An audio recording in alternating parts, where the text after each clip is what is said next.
Hello विद्यार्थी मित्रों, आज આપણે ભણીશું ધોરણ 11 વિષય છે એસપી ભાગ નંબર 2 અને ચેપ્ટર નંબર 4 આવેદનપત્ર વિશે। પહેલા પ્રકરણની અંદર પણ આપણે જોયું હતું, ત્રીજા પ્રકરણની અંદર પણ આવેદનપત્ર વિશે આપણે ભણ્યા હતા। હવે ચોથા ચેપ્ટરમાં એ પોતે એક ચેપ્ટર છે, એટલે કે તેના ઉપરથી જ એક આખું ચેપ્ટર બનાવવામાં આવ્યું છે આવેદનપત્ર। આવેદનપત્ર એ શું છે કે એક મૂળભૂત દસ્તાવેજ છે કંપનીનો।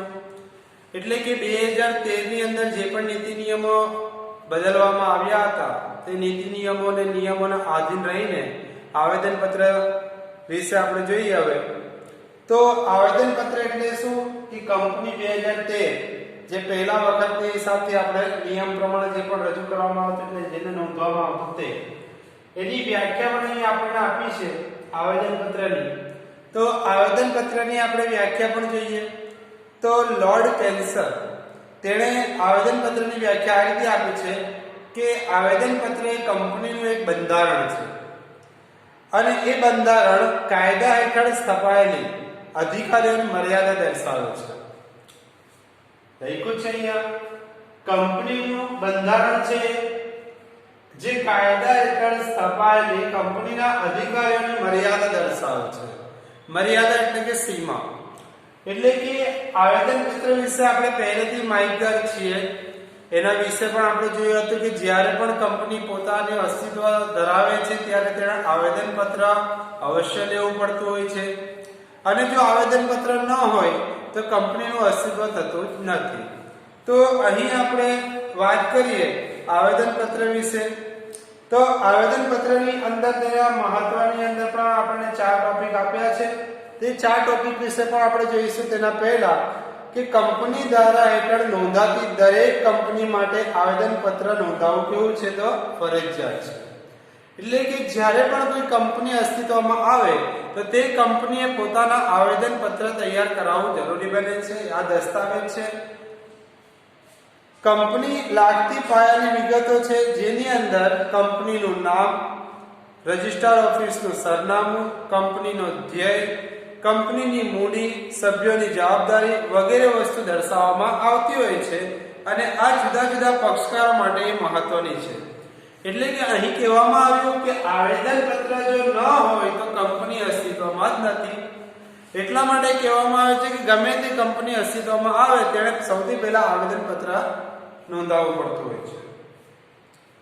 ત્યાર પછી આપણે જોઈએ કે આવેદનપત્રનું જે મહત્વ આપણને કહે છે तो आवेदन पत्र कंपनी माटे શું છે?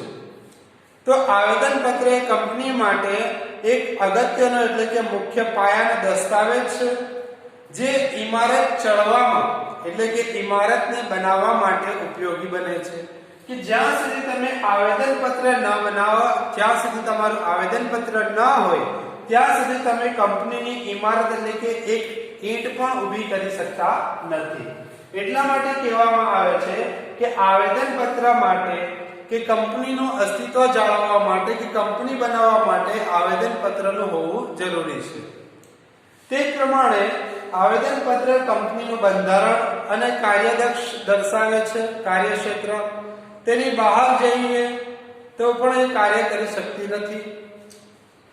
ત્યાર પછી આપણે કીધું કે કંપની કેટલીક સત્તાવાર મૂડી ધરાવે છે, સભ્યોની જવાબદારી મર્યાદિત રાખે છે, તે પૂરતી મર્યાદિત છે, આવેદનપત્ર પરથી જાણી શકાય।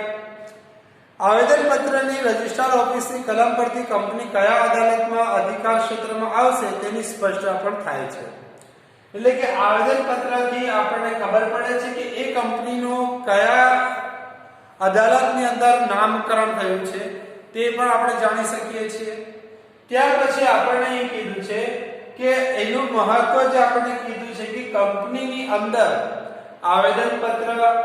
ત્યાર પછી હવે જોઈએ આપણે કંપનીમાં જે લેણદારો છે કંપનીના કે વેપારીઓ છે કે જે બેંકો જે કંપનીને પૈસા આપે છે તેના માટે આવેદનપત્રનું મહત્વ શું છે? તો કે આવેદનપત્ર ત્રાહિત પક્ષ સાથે કંપનીના સંબંધો નક્કી કરે છે। કંપની જે કાર્ય કરવા માંગે છે તે માહિતી મેળવીને લેણદારો, વેપારીઓ કે બેંક સાથે નાણાં ઉછીને આપવા કે નહીં આપવા તે અંગેનો નિર્ણય લે છે। કંપની પર દાવો માંડતી વખતે તેનું નામ તથા રજિસ્ટ્રાર ઓફિસનું સરનામું ઉપયોગી બનતું હોય છે. જવાબદારીની કલમને આધારે કંપની સાથે કેટલી હદ સુધી સંબંધ બાંધતો તે નક્કી કરી શકાય. એટલે કે આવેદન પત્ર હોય તો એની નોંધ રજિસ્ટ્રાર ઓફિસની અંદર હોય છે. જ્યારે કંપની બીજા અધિકારીઓ પાસે કે લેણદારો પાસે કે વેપારીઓ પાસે કે બેંક પાસે જ્યારે પૈસા લે છે તો એની નોંધ રજિસ્ટ્રાર ઓફિસની અંદર પહેલેથી હોય તો તેના સરનામાથી પણ આપણે કંપનીનું અસ્તિત્વ જાણી શકીએ છીએ. તે પ્રમાણે ત્રીજી વસ્તુ આપણને કીધી શેર હોલ્ડરોને માટે. તે કંપનીના જે શેર હોલ્ડરો છે ત્યાર પછી કંપનીના જે શેર હોલ્ડરો છે તેના માટે આવેદન પત્ર કેવી રીતે ખાતરી આપે છે?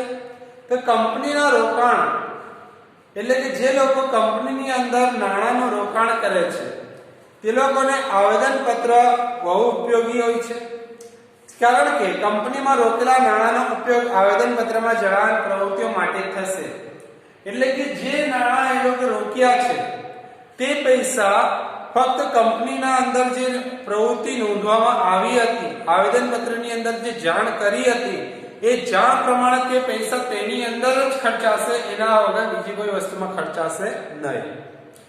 ત્યાર પછી શેર હોલ્ડરની જવાબદારી તેઓની ખરીદેલા શેરની દાર્શનિક કિંમત જેટલી મર્યાદિત રહેશે. એટલે કે જે લોકો શેર હોલ્ડર છે તેમની જે જવાબદારી છે, તેમણે જે શેર ખરીદેલા છે તેમની જે દાર્શનિક કિંમત છે એટલે કે જેમની જે પડતર કિંમત છે તે પડતર કિંમત જેટલી તેમની મર્યાદિત જરૂરિયાત છે. એટલે કે જેટલા પૈસા આપણે રોક્યા છે તેટલી જ હદ સુધી એમની માલિકી હક લાગે છે. આવેદન પત્રમાં દર્શાવેલ મુજબનું કાર્ય કંપની ન કરે તેમજ સત્તા બહારનું કાર્ય કરે તો શેર હોલ્ડર તે અદાલતમાં પડકારી શકે છે.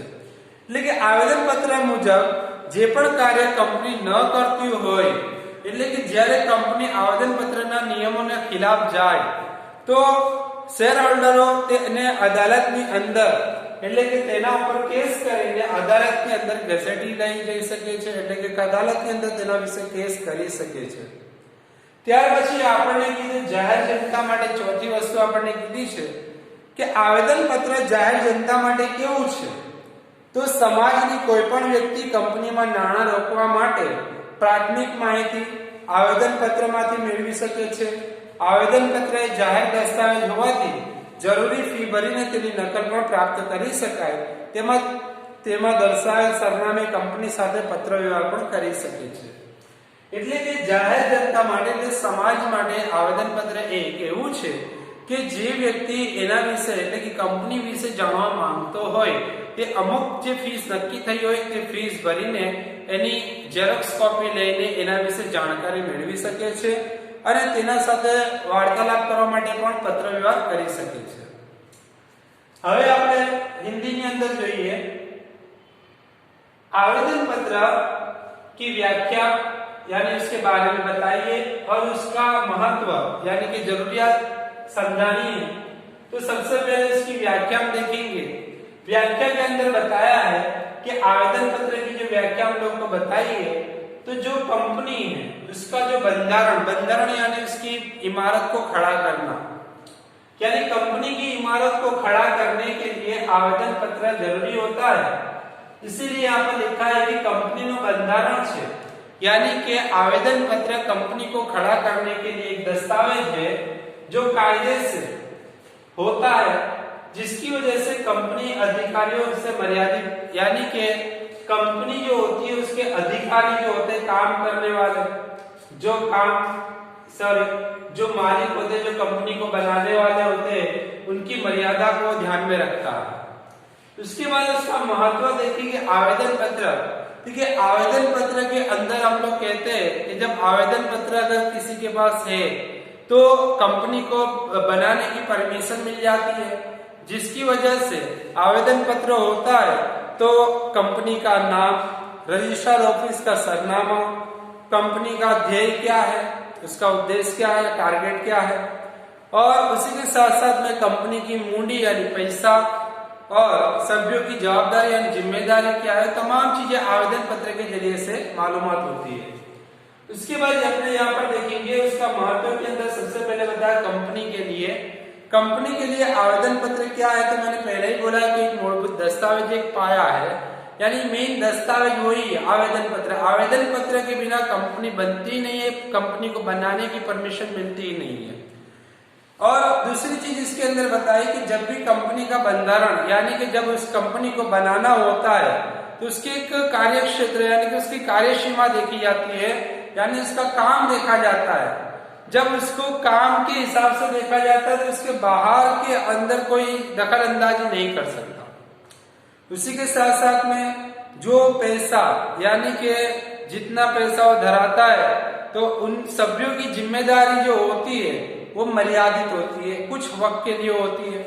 जो बायदारी पूरी मर्यादित है, आवेदन पत्र के ऊपर से जान सकते हैं हम लोग। यानी जिन जिन लोगों ने पैसा लगाया तो उनकी जिम्मेदारी जो होती है सीमित तक होती है, तो उनकी जानकारी भी हम लोग ले सकते हैं। दूसरी चीज बताई इसके अंदर कि कंपनी के जो लेनदार है, व्यापारी जो है, बैंक जो है, यानी कि जो पैसा देते हैं कंपनी के अंदर बैंक कंपनी को चलाने के लिए, तो कंपनी को चलाने के लिए जो लोग पैसा भरते हैं वो तमाम कंपनी के जो रजिस्ट्रार ऑफिस के सरनामा उसको भी मिल जाएगा। यानी कंपनी के ऊपर वो दावा यानी केस कर सकते हैं अगर कंपनी उनको ठग बनाती होगी। तो कंपनी अगर उस नियमों के मुताबिक अगर काम न करे तो वो ठग बनाती होगी, तो जिन जिन लोगों ने पैसा लगाया है वो रजिस्टर ऑफिस के अंदर से सरनामा लेकर इसके ऊपर केस कर सकते हैं।